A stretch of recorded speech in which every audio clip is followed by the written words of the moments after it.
neizvesnost i nespremnost u suočavanju sa neočekivanim. Strah koji prelazi u paniku, borba za opstanak jer shvataš da već sljedećeg trenutka možeš da izgubiš svoj život. Umreš i ne vidiš tome kraja. Nema nikakve naznake da će to što se dešava uskoro da prestane. Ako ste pomislili na situaciju oko vas i kontekst koronavirusa i svega ostalog što se dešava sada u svetu i oko nas, to mi je i bila namera. S tom razlikom što ovdje nisam mislio na koronu, već na jedan specifični događaj koji je zapisan na nekoliko mesta u Novom Zavetu. To je događaj kroz koji su prolazili Isus i njegovi učenici. Bila je to noć na Galilejskom jezeru, oni su se nalazili u malenom ribarskom čamcu, u pokušaju da pređu na drugu obalu u područja Gadarine.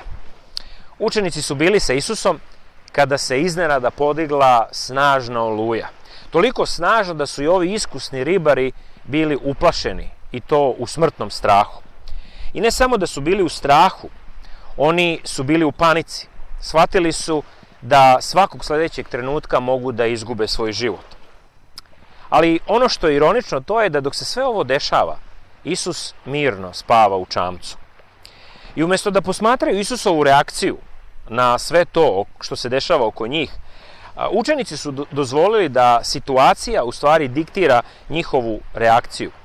Reakciju straha, reakciju panike i očaja.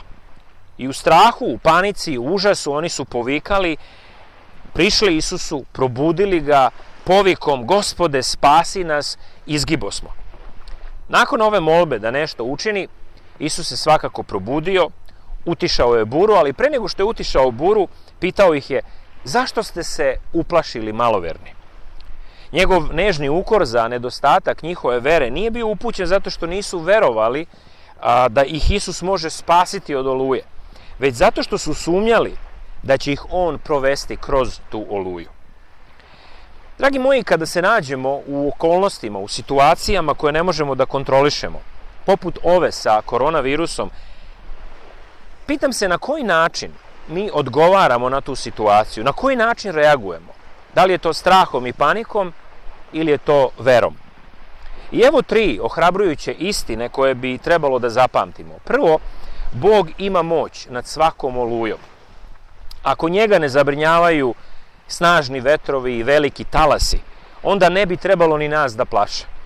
Možda nećeš biti u stanju da promeniš svoju situaciju, možda ne možeš da promeniš situaciju u svetu, situaciju sa koronavirusom, situaciju sa zabranama, sa karantinima i puno toga drugoga, ali još uvek verujem da i ti i ja možemo da izaberemo poverenje u Boga usred svega toga.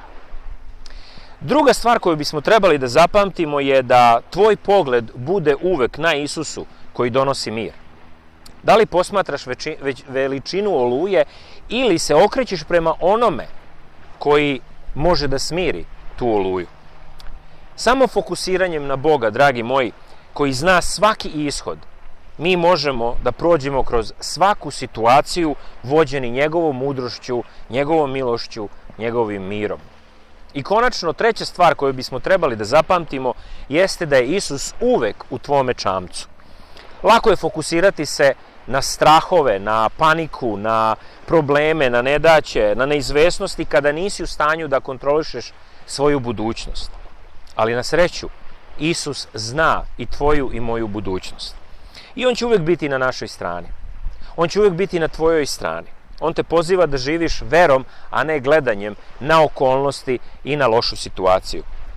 I zato, dragi moji, kada god se nađete preplavljeni životnim problemima, kada god se nađete uplašeni onim što se nalazi ispred vas, neizvesnošću situacije, uvek imate 2 izbora. Možete se fokusirati na svoje okolnosti, na svoje probleme, ili možete svoje oči uprti na Isusa Hrista. Ako izaberete da gledate na Isusa, iznad svega drugog, siguran sam, počet ćete da vidite da su oluje sa kojima se suočavate ni blizu toliko snažne koliko je snažan sam Isus, sam Spasitelj, koji je izabrao da hoda i bude pored vas u svakoj vašoj situaciji, u svakoj vašoj nevolji.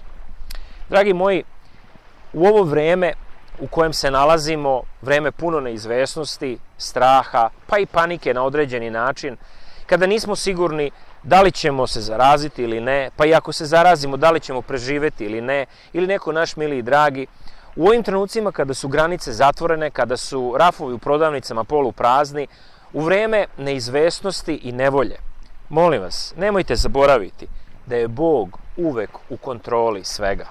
Bog ima pod kontrolom sve. Oslonite se na njega. Verujte mu i prepustite mu da vodi vaš život, da vodi vaše odluke, da vodi vaše korake. I nemojte se plašiti. Nemojte se plašiti zato što je naše poverenje u njega. Naše oči su uprte u njega i neka vas Bog sve blagoslovi u ovim vremenima, u ovim trenucima u kojima se nalazimo, trenucima neizvesnosti, nelagode, straha, zato što sa njim nema straha. On je uvek sa nama u našem čamcu, on je uvek sa nama u svakoj krizi. Neka vas Bog blagoslovi.